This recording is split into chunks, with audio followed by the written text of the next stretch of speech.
The following is a special presentation of Tony Kurre Radio. Lila and David Sears are a married couple who are not licensed therapists. The following opinions are their own and should not be taken as medical or psychological counseling advice.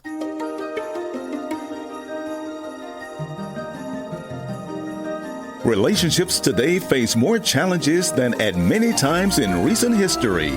Join married couple Lila and David Sears as they navigate the world of relationships in Empathy Ever After. Hello again, everybody, and welcome in to the one and only Empathy Ever After podcast. I'm David Sears with my lovely and talented wife, who is very uncomfortable right now, Lila Sears. Hi, everybody. So today we're going to do a little topic that makes some people uncomfortable, but it's important. It is a very big factor in relationships. We're coming at it from a heterosexual point of view.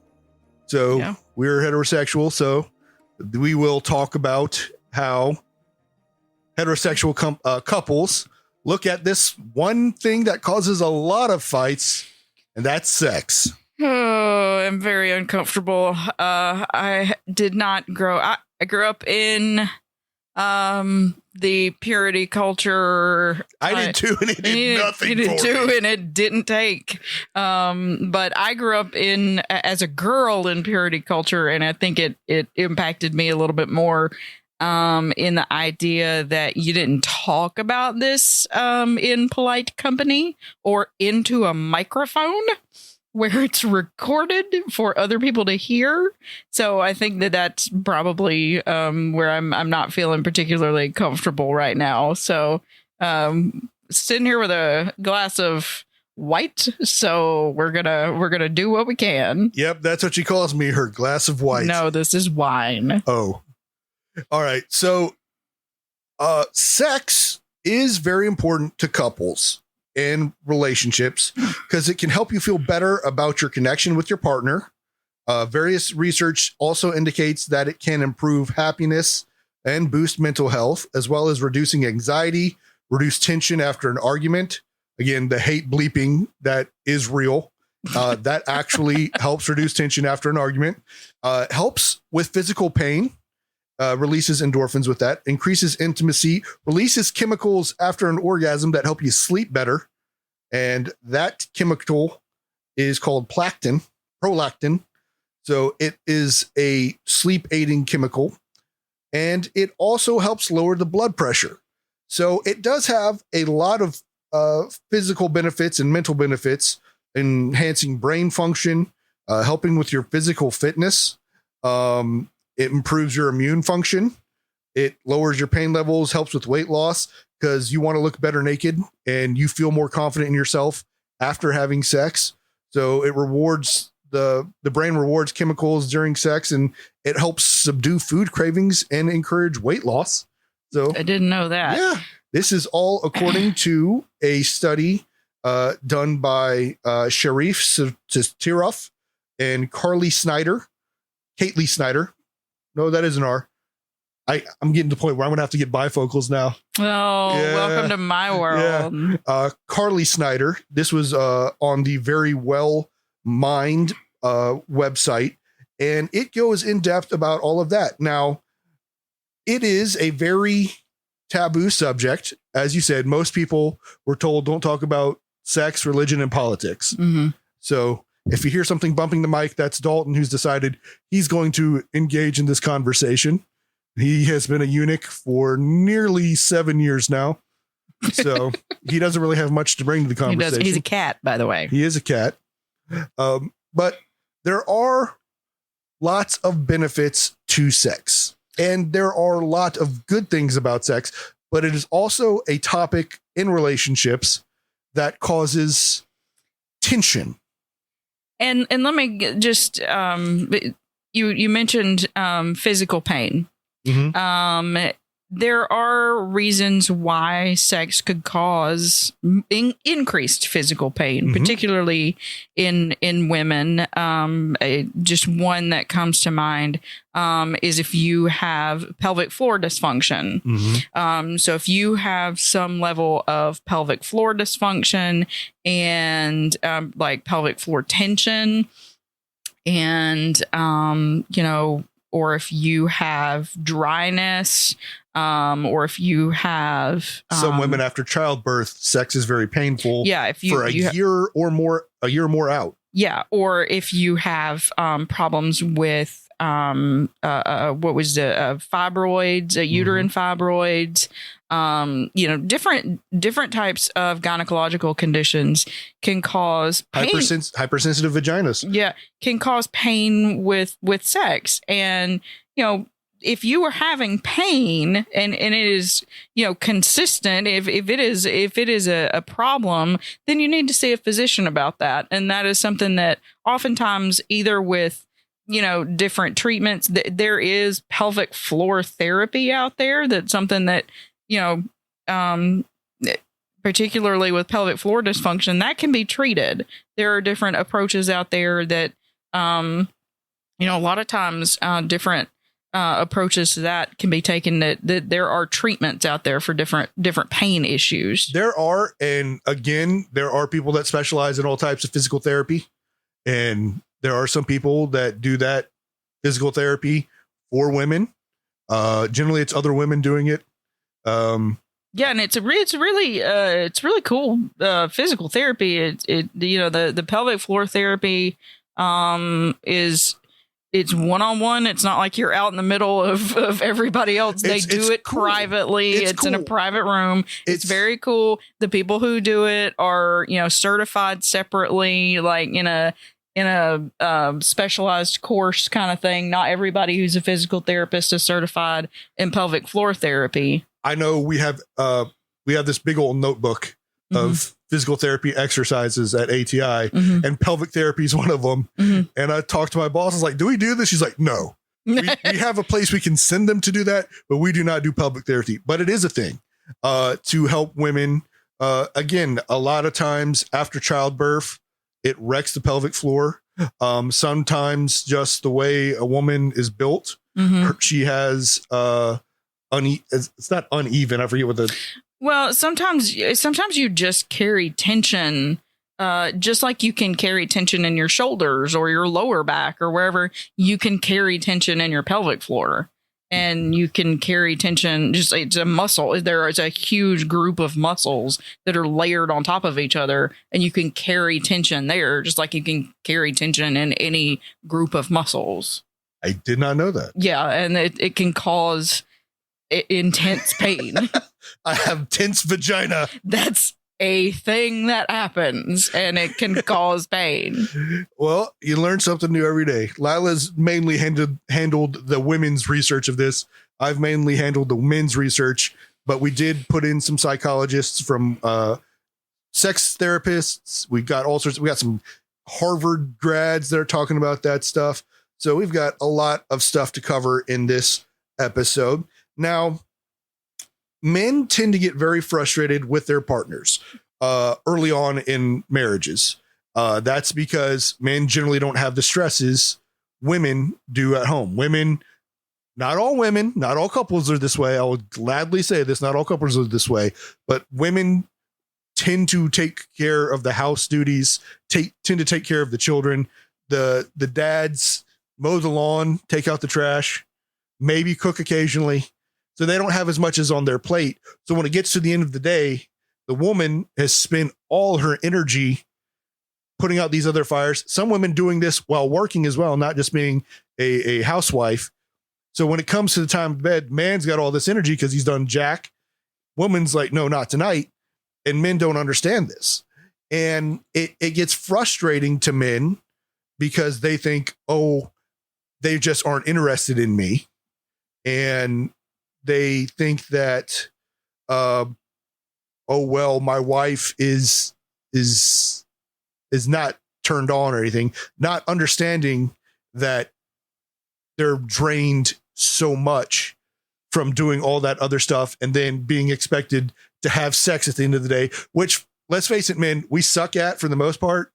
There are a lot of guys that just are wham bam, thank you, ma'am, don't think about her needs, and that is problematic. But men tend to go for the sure thing, knowing, I'm gonna get mine. She may not always get hers, but I'm definitely gonna get mine. Well, and that can be a bit of a burden in the relationship as well. And for women, if you don't, put some energy into it, then it can be very painful. And if you don't because if you're not turned on, then it can be painful. Right. Because if there's not lubrication, then it can be painful. Then if there's not if there's not effort put into it, right? Putting effort into something after a very long day of work doesn't always sound appealing. Nope. And then two, just putting energy into something when you finally wound down at the end of the day just sometimes seems like, oh, I gotta do one more thing. Okay. I love you. I'm dying. Your children have been hanging off of me all day. Sometimes it is tactile overload. Sometimes I think at the end of the day, particularly moms, and I think we don't have kids, but I feel like I would feel this if I was a mom, have been touched out at the end of the day. Yeah. They've been touched by children. I'm not a touchy-feely person. You are not. Not totally at all. And my mom's more of a hugger and a touchy-feely person than I am. She's more of an outgoing person than I am. But she's also not like she was fine with me hugging her and stuff as a kid, but like my grandmother wasn't like a touchy-feely person, and neither was her mother. So like I feel like it kind of runs in the family. I kind of see that as a pattern in my family. And so I can it makes sense to me where like children need lots and lots of touch developmentally. They need that. They need lots and lots of touch. They have to be held. They have to, for long stretches of time, you have to hold them in order to feed them. Yes. And so you have to hold them in order to do anything with them, and you have to change them, and you have to bathe them, and they require touch. And so if you're not a touchy-feely person, by the end of the day, if you are touching other people, let's say you have multiple children that are under the age of 6, by the end of the day, then how much of your day has been spent touching other people? And if you're not a touchy-feely person, then how exhausted how exhausted is your tactile response by the end of the day? And the women, they still find their partner attractive. They still want to do that, but they're touched out. And Sarah Hunter Murray, she is a Canadian psychologist in Manitoba, talks about how men tend to feel sexual rejection more intensely than women, and men often start to behave in ways that will help them avoid rejection, such as pulling back from sex by showing less interest in it or reducing the frequency and quality of their sexual advances. However, a recent study by Amy Muiz and her colleagues found out that this is pretty true, and it was a three-part study, and over the first 2 phases, the researchers found 128 couples that showed men sucked at reading their partner's interest in sex. What they did was really cool. They had a journal that the man and the woman had. 0 was, I don't want sex. And 7 is, it's extremely important to me right now.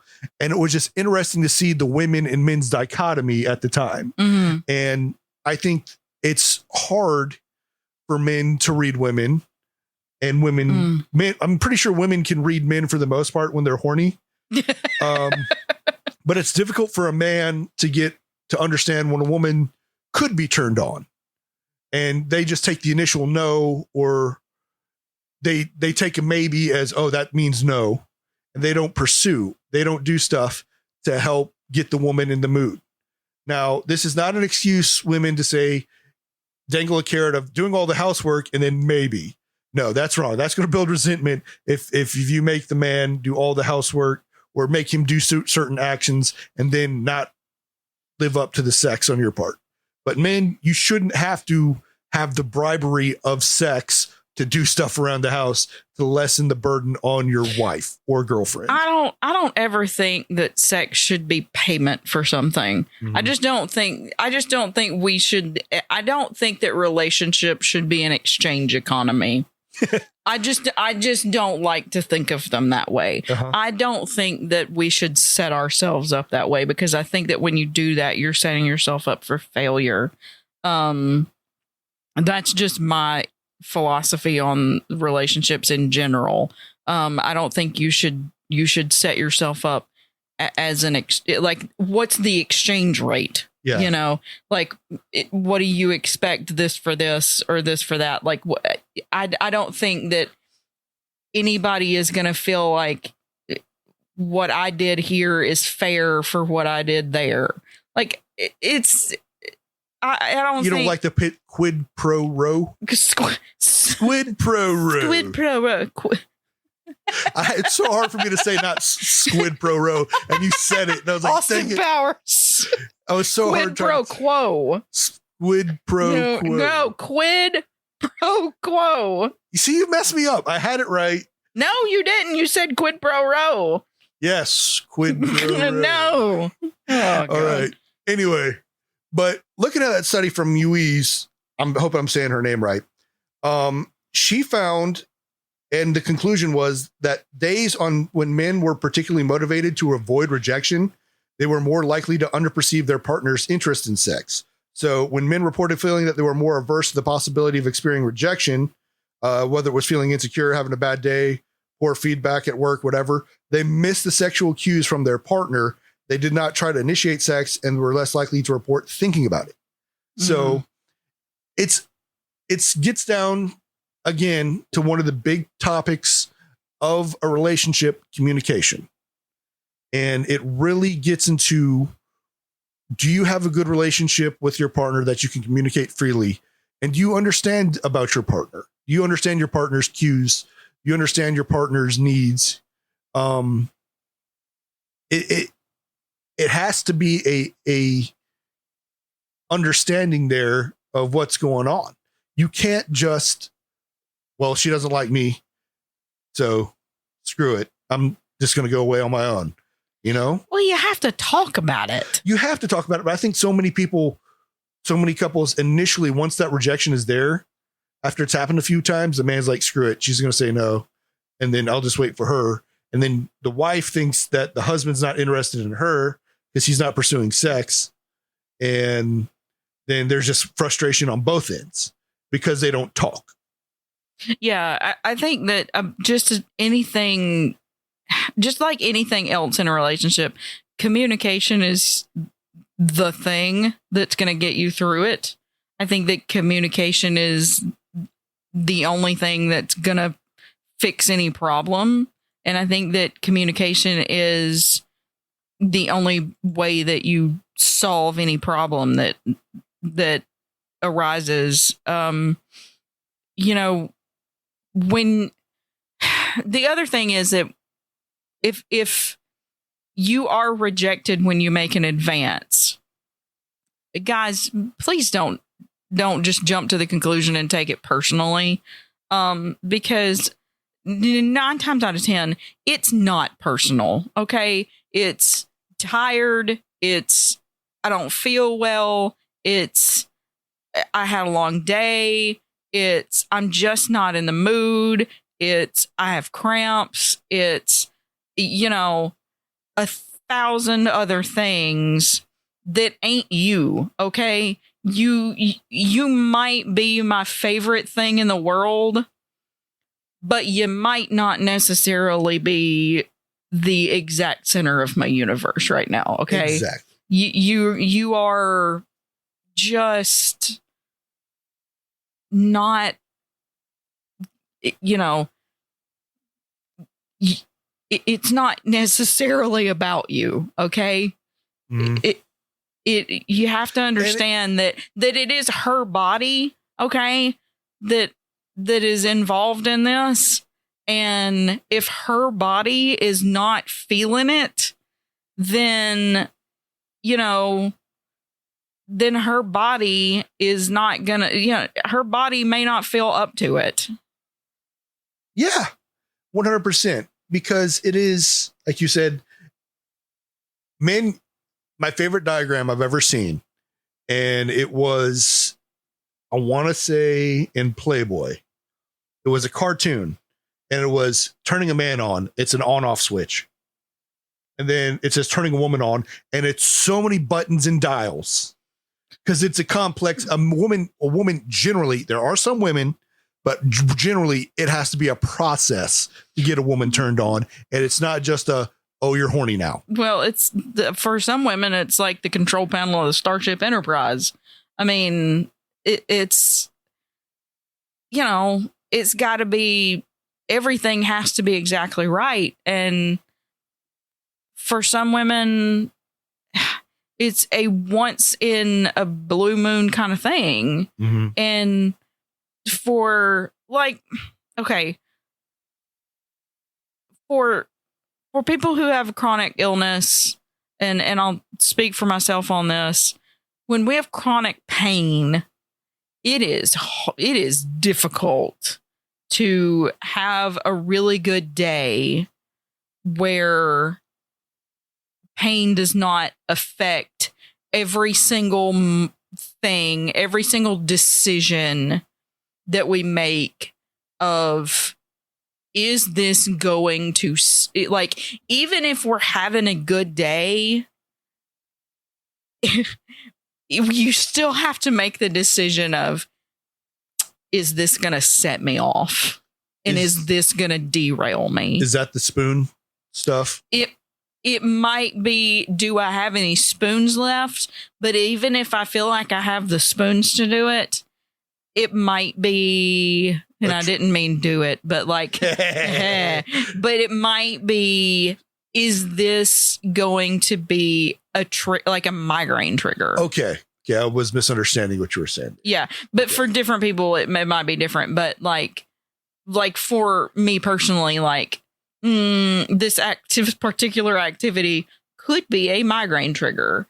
And it's like, oh, fingers crossed. Well, I understand that because people who have chronic pain or chronic conditions tend to know what sets them off. And it tends to be, if this is coming, if a big storm front's coming in, that's going to drop the barometric pressure, I need to be on my toes because that's going to trigger a migraine or not a spasm, a seizure or something like that. Right. So they have to watch out for that. So I get that. And you know what that goes back to, as a partner of someone with a chronic condition, you need to know these triggers. Mm-hmm. You need to understand these triggers and understand that, if we pursue this, he or she may be completely out of commission for the next few days. Yeah. And understand too, that I understand that that's not just women, that's men too. There are men with chronic conditions who can have fatigue, for days afterward and be like, worth it, Generally, I will say a man will always say it's worth it. Yeah. Generally, always. Okay. Generally, I will say a man will say it was worth it. Generally. Because I don't want to be the 60% of the time works every time guy. But what I'm saying is it's different. And a British study from the National Survey of Sexual Attitudes and Lifestyles with nearly 5,000 men and nearly 7,000 women aged 16 to 74 who who repeated one or less sexual partners, opposite sex or same sex. One of the few studies that actually took in same sex couples. They wanted to measure why lacking interest in sex for 3 or fewer months in the past year. And 15% of men and 34% of women reported lacking interest in sex for 3 months or less in the past year. Some, it was because of STDs. Oh, wow. Some was because of former sexual assaults and holding sexual attitudes related to normative expectations about sex. There were some gender similarities in associated relationship and family factors, where men and women were pretty close to having sexual dysfunction. Some of them were women more than men, but women tended to not feel emotionally close to their partner during sex.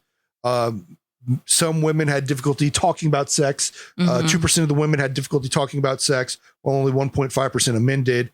And it was interesting that among women, the lack of interest in sex was higher among those in a relationship that was 1 year or less in duration and not sharing the same level of interest with the part or preferences with the partner. So it tends that the relationships that tend to go on, the more you get to know your partner, the better you are at reading your partner. That's not to say that you will still have moments where your partner's not in the mood and you're not and you're in the mood, but it shows that the longer you're with a person, the more you start to understand how they work and function, and the more you want to help them help you. You know what I'm saying? So it's showing that the longer you work with someone, the more the more understanding you have of your partner. Yeah. And it is impressive to me that people don't get that. And that it's starting to become a big boom now. But when the blue little pill was introduced with Bob Dole back in the mid 90s, Viagra, that has become such a thing for geriatric sex life now. I don't remember Bob Dole's association with the You don't remember that? pill. Not really. I remember there is some association, but I don't remember what it is. I forget specifically. He poked fun at himself because he ended up doing a Pepsi commercial talking about the blue little can brought him so much joy. Okay. But he talked about Viagra on something. I want to say it was Letterman or something when they first released the pill and he was talking about it. But yeah, that's what you want to talk about. Bob Dole having sex. Oh, but no, thank you. But they're starting to study more now. I thought I didn't want to talk about myself, but now I really don't want to talk about Bob Dole. So we can talk about ourselves? No. But that's something they're starting to study more now with sexual institutes, the Kinsey Institute, sex in people 50 plus. And what makes senior citizens have active let's don't call people 50 plus senior citizens. I'm not 50 plus yet. Boy, we are creeping up on it. You know, we are. But it's stuff like that that's starting to get more research, also more research into same-sex couples. So they're starting to get more into that now in the Kinsey Institute and other institutes around the world. The British, of course, that way. But a lot of men tend to think the only way you can be close is with sex. They don't see any other forms of intimacy. Which is just absolutely, completely untrue, because there's all different kinds of intimacy that are valid. And there's all different forms of intimacy that you can take on. And sex is certainly not the only form of intimacy. And two Harvard people, Sharon Bober, an associate professor of psychiatry at Harvard's medical school and the director of the sexual health program in the Department of Psychosocial Oncology and Palliative Care at Dana-Farber, we're talking about sex and how intimacy is different, especially when you get towards palliative care. Unfortunately, a lot of people, I know I've lost several classmates who didn't even make 40. They got cancer and they had to go into palliative care in their 30s, leaving behind a wife and kids or husband and kids.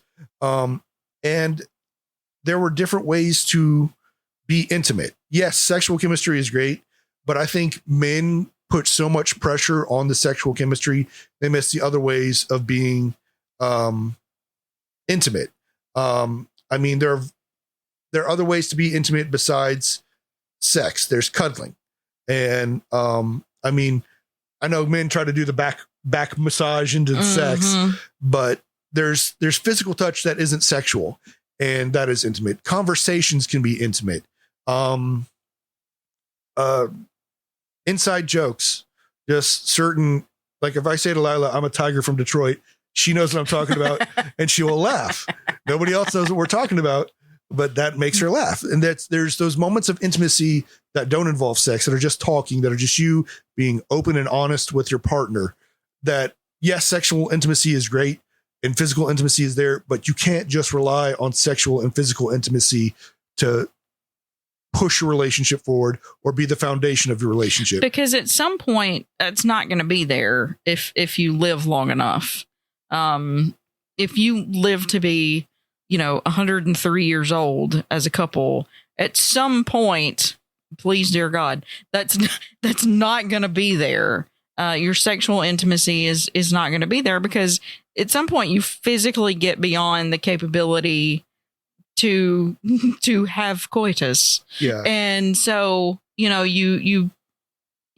well, I mean, one of my favorite songs, I forget who sings it. It's the one about the couple are going to run away, get married, and she puts the letter on the tree saying, don't, it's somebody, Ethan somebody. Oh, I was remember listening to it the other day, came on my Infinite playlist, but it's those moments you share. No earthly idea what you're talking about. I'm going to look this up. I may put it in there later, but it's a very sweet 90s country song. Oh. And it's this couple that have been there through thick and thin. And then the grandpa lets the grandson read the letter 3 hours right after she's died as they get ready for the funeral. It's a real sweet, sappy 90s country song. I feel like this is not 90s country. I feel like this is more like 2000s country. Like early 2000s, maybe. I feel like this is like post, like when I was listening to country music.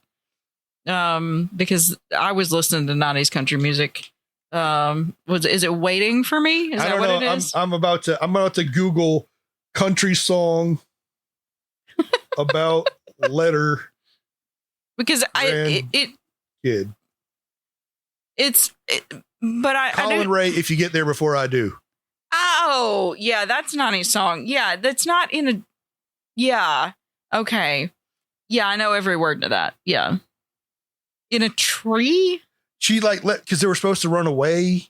So she left. She was like, I got to finish my chores before I leave. And she leaves him a letter in the tray saying, just wait there for me. If you get there before I do to the town, just wait there for me. Yeah. Okay. So anyways, gotcha. Yeah, I know. I came on and it's like, I'm glad I have that with Lila. I'm going to humble brag here. No, I'm going to proud brag. My wife is awesome. We've been through some shit. We have been through some shit, but she and I have a relationship that has been forged in the fires of Mount Doom. And our love is the one ring. It is. I don't think a hobbit could even destroy it, but I think that helps a lot. And I think some couples bail before they get there, rightfully so sometimes. But I think a lot of people are so worried about their immediate needs. They don't see the big picture. They don't understand, I wish we had wild sex every night and forever and ever. That's not going to happen. That's not realistic. But what is there? I forget who said this. You have all those flames, those early flames of passion and eros and everything, but then it burns away. And if you don't have a solid foundation, you don't have anything to go with, because it's all been ashes. You don't understand that there's a big mountain of love. I don't know this. I'm mixing metaphors, but there's a big mountain of love underneath all those ashes, a solid, firm base that you're there for each other and you care for each other. If you're not friends to start with, then you're not going to have anything much to go on when you're, when you're 90 years old, and cuddling and, holding hands, and which is so hard for me because Lila really I can hold her hand for 5 minutes. She's like, done. Well, I get sweaty hands. I get hot hands and sweaty If hands. I put my hand on her leg, unless it's cold weather, she wants it off. No.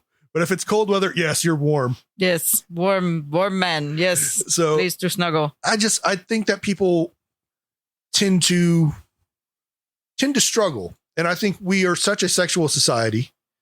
And yeah, we're oversexed as a culture.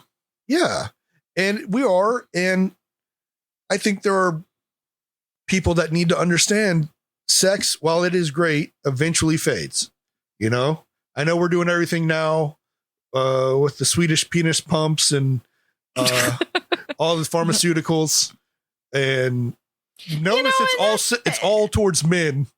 Well, right they're working on some for women, and I think that's fine, and I think that preserving your sexuality into your later years is fine, and they're working on some things for women now, and that's fine, and I don't think that people should just shrivel up and die. I mean, I think that people should be vibrant and have a healthy sex life for as long as they want to, for as long as their cardiovascular health and neurological health can sustain that. I mean, whatever it is healthy for them, that's fine. But I don't. I think though that reasonably though, again, if you make it to like 103, you're probably still not going to be. You're probably still not going to be, hanging from the ceiling fan or anything. Yeah, I remember one of my high school classmates walked in on his grandparents doing it. Eek. And I was like, so after you bleached your eyes, how sipping the unsea juice. But shout out Taylor Shaw. But maybe edit that out because he's not listening. He's not listening. I haven't talked to Taylor in like 20 years. Anyway, he openly talked about that too, and we all laughed. He shared that at church, and we all laughed. So it's out there if you hung with Taylor Shaw in high school. Magnificent. But now, what to do if your partner is not interested in sex? And Carly Snyder wrote a piece for Very Mind Well about that. And her emphasis is open a line of communication to approach your partner about the sexual problems in neutral territory. Don't come at from an anger. Don't come of it from a public place where you're at a restaurant. That would do be it in a neutral worst. territory where you can discuss privately and calmly, and you have to take your emotions out of it. All right. If you're the partner approaching the other partner for why have you lost interest in sex, take the emotions out of it. Because if you put emotions in it, you're going to really hurt feelings. And that's a rough place. You don't want to hurt feelings. Sometimes your partner has no idea what's causing the problem. They acknowledge, yeah, there's a problem. I don't know what's causing it. And it could be due to stress, could be health conditions. A lot of people are on antidepressants nowadays or birth control. And those can affect your libido as well. So you have to work with your partner. If your partner doesn't want to discuss it, don't take it personally. This is not about you. This is not about your partner failing you. It's a couple's partner problem. There's no single individual in this. It is a couple's problem. And you may need counseling.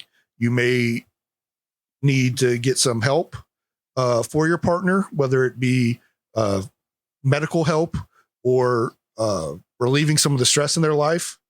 Or if your partner can pinpoint it, such as stress at work or feeling tired, you got to work together to find a solution. It may be as simple as your partner is having trouble sleeping. I mean, it may be something that's just really simple. It may be something that's just as simple as your partner may be having trouble sleeping. Some people just have trouble sleeping as they get older. That is very common. People sometimes become sensitive to caffeine who've been drinking Monster energy drinks all day. Yeah, don't do that. And it'll shoot up your anxiety, which makes it harder for you to go to sleep, which means you're more anxious in the morning because you didn't sleep well. And it's this never ending cycle. The important part that Dr. Carly talks about is focus on incremental changes. You're not going to go, if you're trying to rekindle the flame, you're not going to just pour gasoline on it and make it a bonfire right away. No. You've got to stoke the flames, got to help feed the fire, make it big again. So you've got to work on it together, and you have to work on it incrementally. And you know what? There are going to be setbacks, just like with any goal you're working on. There are going to be setbacks, whether it be someone gets sick. Like, I don't know, COVID's starting to float around right now. And because school started, and that is the germ factory of all germ factories. And kids could bring something home and knock your partner on their butt for a week or two. And then, of course, if it's COVID, sometimes you have long COVID, which you feel completely drained when you're trying to do that, which affects everything. Sometimes you're going to have setbacks. So just roll with the punches. Know you're coming at it from a place of love. Know that your partner is coming from it from a place of love too. And if you both are determined to work through it, you can. And you know what? Sometimes the sex that you had in the early part of your relationship is the best sex you're going to have physically. But as you age, the intimacy increases. You know, the intimacy, because you've been through everything, you love each other. Guys, you lose your six pack. Women, your body gets changed by pregnancy, but you love each other, flaws and all. And you love each other, and you're closer with each other. You're more intimate with each other because you've been through the fire, you've been through the battles, and you understand that it is a closeness between the two of you. Yeah. And you know, having intimacy is so much more valuable than just having sex, because you can have sex without having intimacy. Yes. You can have sex. Lots of people have sex without having intimacy. Hello, what's that dating app? Tinder? Right? Tinder, Grindr, yeah. all that stuff. Lots of people have lots of sex without having intimacy. Yeah. Lots of people have hookups. Like, we have the hookup culture now. Very much so. Lots of people are having a lot of sex without having intimacy. That, you know, isn't very good, you know. And it screws you up long term. Well, you know, it's here's the debatable. Thing. Here's my theory on it. Mm-hmm. Again, I'm not a therapist. I'm just a caveman lawyer with your modern ways confusing me. I think that if you get nobody younger than 40 understood that. True. But I think if you don't develop intimacy, if you're just having sex for sex, you become so addicted to instant gratification. That's all. You're chasing the orgasm. You're not chasing the relationship. I think that's detrimental to a long-term relationship. When you decide to settle down, because you're so used to, oh, hey, swipe right. Hey, you want to go meet up? Sure. And you go do it. And then you don't meet again. And you're expecting every time you're on a date, you're going to hook up. Like, there's no tub. Nope. Sorry. Tub housing. We have a cat who is deciding that she's going to also join the podcast. She has very strong opinions about this topic and about gravy food. Yes. So I think that probably lots of the younger generation in every generation, though. Like, it's not just the hippies. The hippies and the sexual revolution of the 60s with the birth control pill. Yeah, and then the young generation in the 70s and the young generation in the 80s and the young generation, like, it's every young generation is having a lot of hookup sex. Yeah. Like, it's not a new thing. But I think that, and we can get into this on a future day, that's problematic because as the narrator says in Fight Club, or no, it's Tyler. No, it is the narrator who is Tyler. Spoiler alert. The Single Serving Society. 30-year-old book. Almost. Came out 96. The book? Yeah. Okay. Movie came out in 99. So we're getting closer to. Anyway, we're a single serving society where we use it and lose it. And I think that's part of the problem.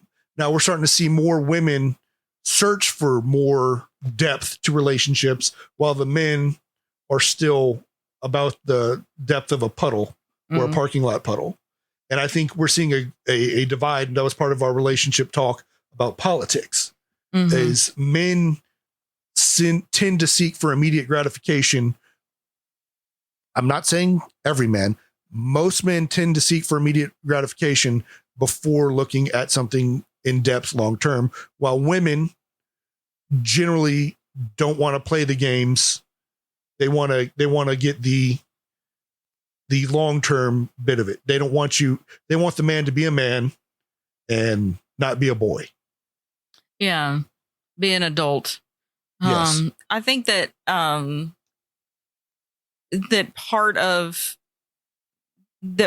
being an adult is learning how to be truly intimate, though.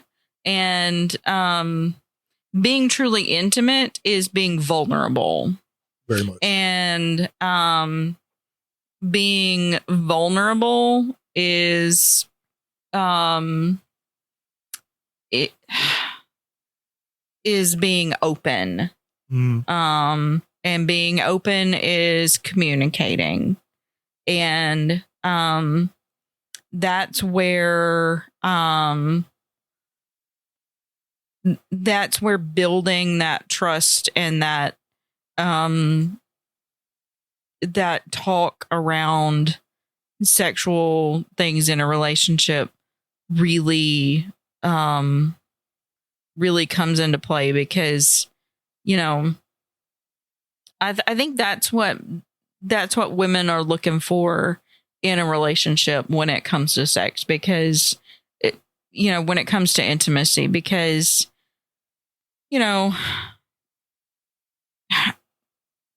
when if we just wanted to have sex, we could get on the apps.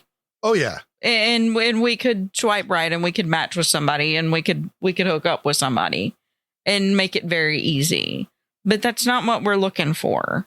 And most women, there are some women that's what they want. There are a few, but the vast majority of women,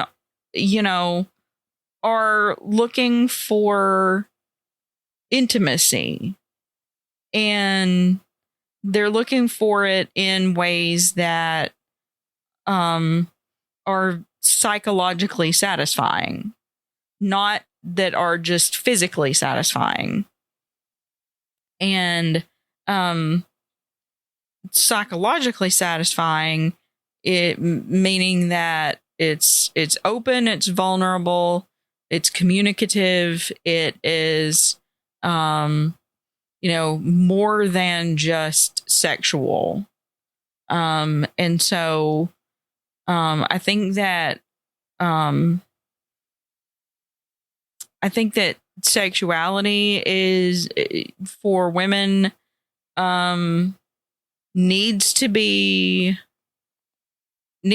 complex, and it needs to be more involved than, it needs to be part of something bigger, a component of something that is bigger than just a one-off. All right. Now we only got two with the Dr. Linsky. Okay. A red flag, green flag. Remember that Dr. Linsky is a cardiothoracic surgein. His services are not greater than or equal to the services of other. Still not right. I'm getting closer. Of other cardiothoracic surgeons. All right. First, red flag. You always turn me down for sex. Why do I even try? Wow. That's a big red flag. I'm telling you. What would be a green flag? I would say Lila hasn't seen these, by the way. So I've not. I'd say maybe you haven't seemed very interested lately in I don't know that I don't know what the context of that was. So all right, okay. You haven't had sex in a month. Ooh. So a month. Okay. I'm just saying. Okay. And okay. So guy's shooting a shot. Is it a guy? I'm assuming it's a guy shooting a shot. Guy. Okay. Okay. So saying okay, so could we talk about your lack of interest in sex lately? Like it. Mhm. All right. Now here's one from a woman's perspective, or at least my idea. Mhm. You never ask me for sex because you don't find me attractive. Why don't you find me attractive? Wow. So a lot of assumption on the part of woman right there. It sounds like. Okay. So mind reading is her specialty. Again, it's a red flag. It's a red flag. Yeah. And this is a communication issue. Yeah. Mind reading is a red flag. Yeah. So I would say a green flag might be it kind of in the same vein as the first one. Babe, could we talk about maybe why you don't initiate love making anymore? Love squeezing. Love squeezing. We're big Mighty Boosh fans, by the way. Could you talk about why we don't initiate the love squeezings with me anymore? Okay.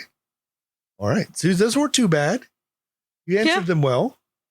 Well, I had two. Mm-hmm. You get to come up with the topic because I made you so uncomfortable with this one this week. You did. You're in charge. You're in charge next week. Oh, yay. You don't have enough on your plate right now. No, I don't. If you need some help, let me know. I'll gladly help you with that. All right.